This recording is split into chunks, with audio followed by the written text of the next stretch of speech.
মানেটা কি?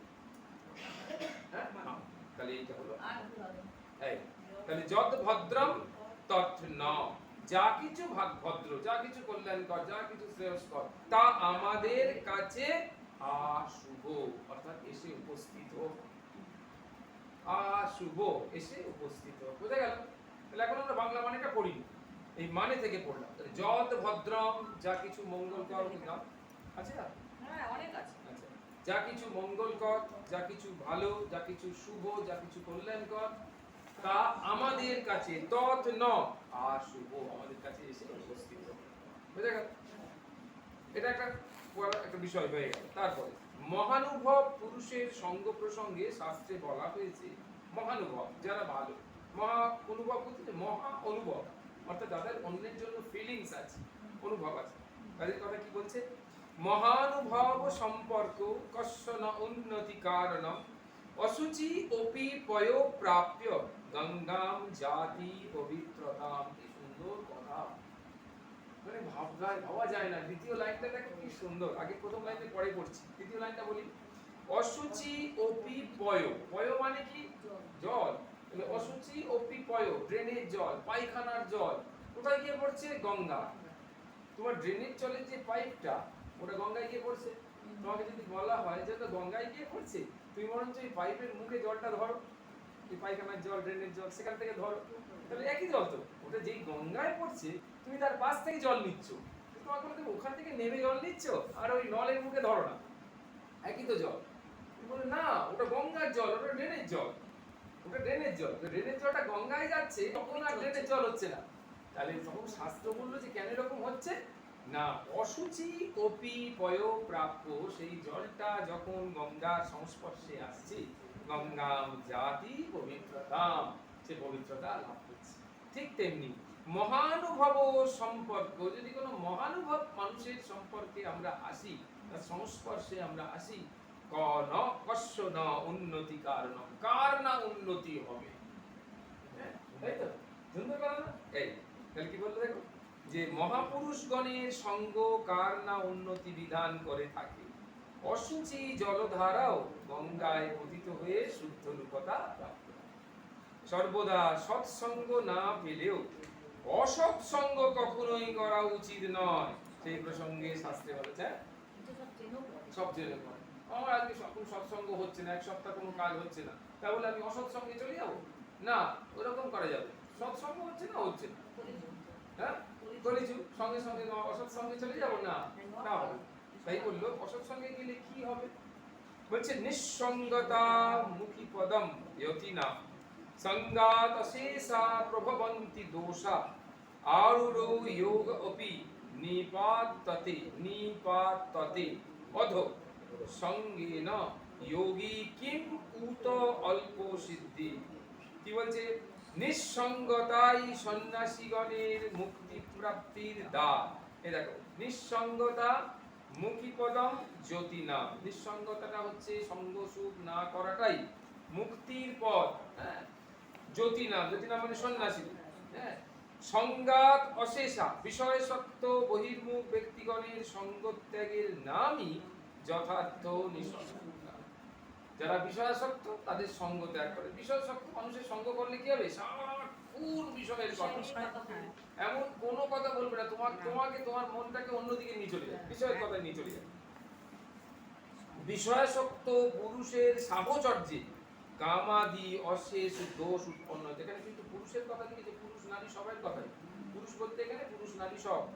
বিষয়াসক্ত পুরুষের সাহচর্যে সঙ্গে থাকলে কামাদি অশেষ দোষ উৎপন্ন হয়ে থাকে, কাম ক্রোধ লোভ মোহ, এই জন্য কামাদি সব দোষ উৎপন্ন। এই সঙ্গ, ওই সঙ্গ বিবেকী পুরুষকেও অধঃপতিত করে থাকে, সামান্য সাধকের তো কথাই নাই। বিবেকী পুরুষ উচ্চ কোটির সাধু, তাকে পর্যন্ত ওই অসৎ সঙ্গ নিম্নগামী করছে। সাংঘাতিক। ওরা তাকে বলছে না বাবা আজকে একটু মদ খাই, ব্যাস বাবা আজকে একটু মদ খেয়ে ব্যাস, ওই একদিন খাইয়ে দিল মানে এবার বাবা ছুটছে মদের পেছনে, আর বাবাকে খাওয়াতে হচ্ছে, বাবা লাইন দিয়েছে দোকানে।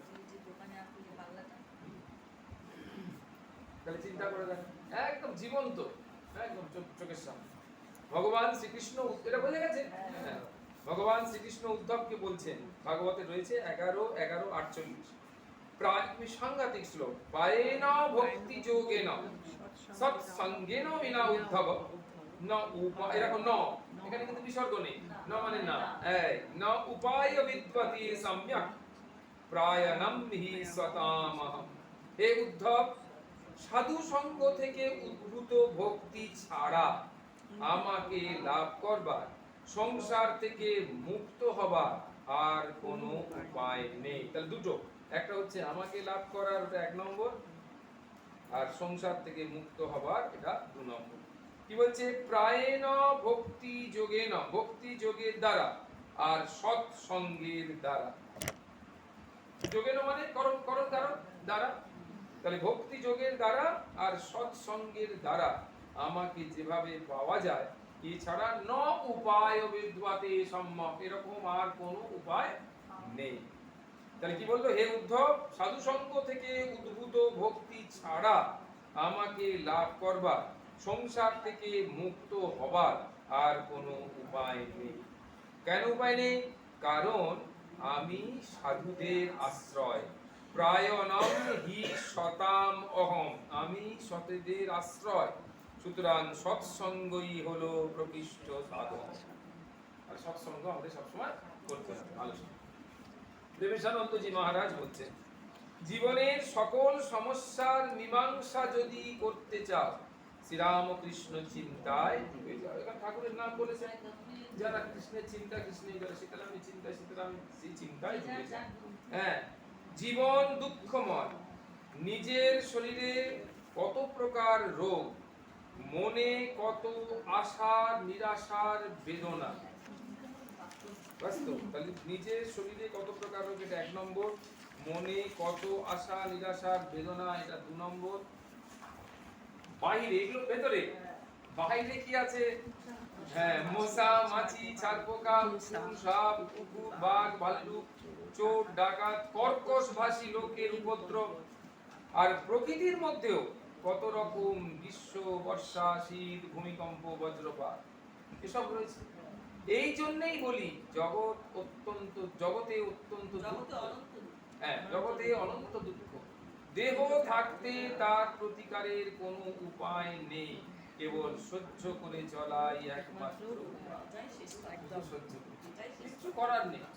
এখানে 3 সেটে লিখেছে, 3 সেট পেলে তো, 3টে সেট, 3টে সেটের প্রথম সেটটা নিজের শরীরে কত প্রকার রোগ, মনে কত আশা নিরাশা বেদনা, এটা হলো আধ্যাত্মিক তাপ। এই তাপটা কি? এটাকে বলা হচ্ছে আধ্যাত্মিক তাপ,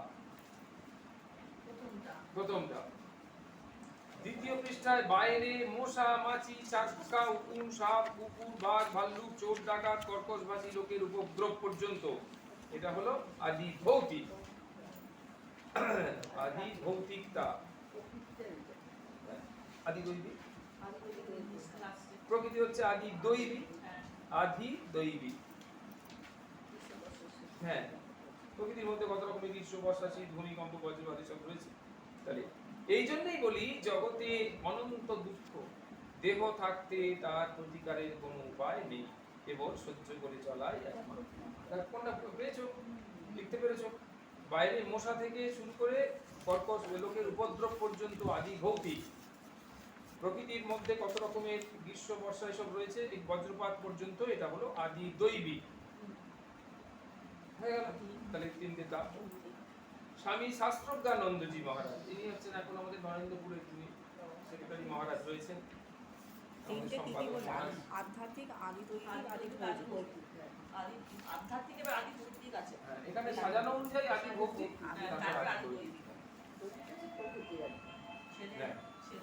স্বামী শাস্ত্রজ্ঞানন্দজি মহারাজ বলছে, আমরা যে জপ ধ্যান করি কিসের জন্য? আমরা যে সন্ধ্যা সকাল প্রার্থনা করি কিসের জন্য? আমরা যে শাস্ত্র গ্রন্থ পড়ি কিসের জন্য? আমরা যে সাধু সঙ্গ সৎসঙ্গ করি কিসের জন্য? এই পর্যন্ত হচ্ছে প্রশ্ন।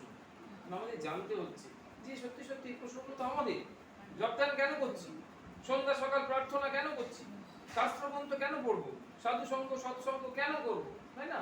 সেই প্রশ্নের উত্তর এবারে কেবল একটাই জিনিসের জন্য, এটা বোঝার জন্য এই যে সংসারটা যাকে আমি ভালোবাসছি সেটা আসলে আমার নয়, সেটা নিত্য নয়, আমার একমাত্র আপনজন। এইটা বোঝার জন্য এইসব করছি। হ্যাঁ, পরিষ্কার হয়ে গেল? কি সুন্দর জিনিস না?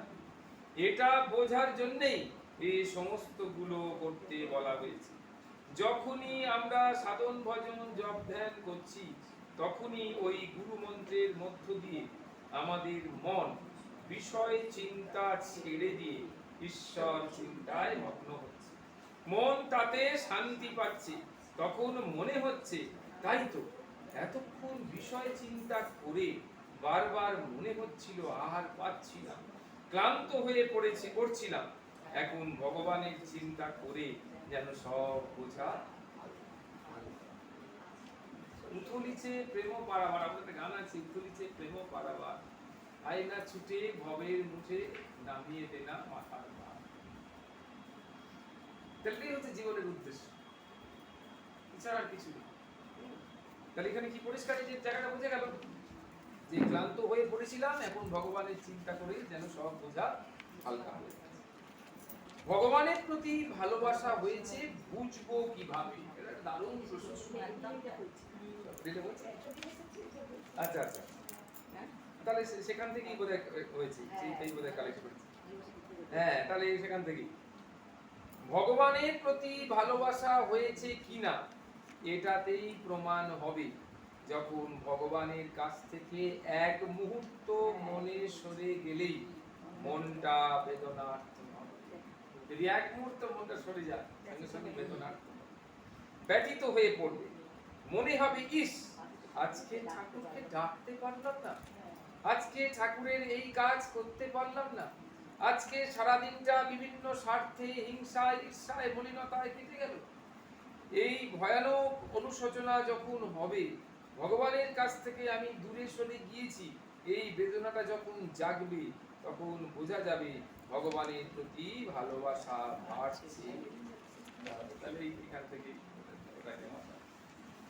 বোঝা যাচ্ছে এটা একটু অব্যর্থ প্রশ্ন যে সত্যি সত্যি যে ভগবানকে আমরা রোজ ডাকছি, ভগবানের ঘরে ঢুকছি, ভগবানকে আরতি করছি, পূজা করছি, তার সাথে আমার একটা সম্পর্ক স্থাপন হয়েছে, তাকে ছেড়ে থাকতে পারছি না, কিন্তু এই যে ভগবানের প্রতি ভালোবাসা হয়েছে আমার সত্যি সত্যি, সেটা কি করে বুঝবো? বোঝার উপায় কি সুন্দর করে মহারাজ বললেন।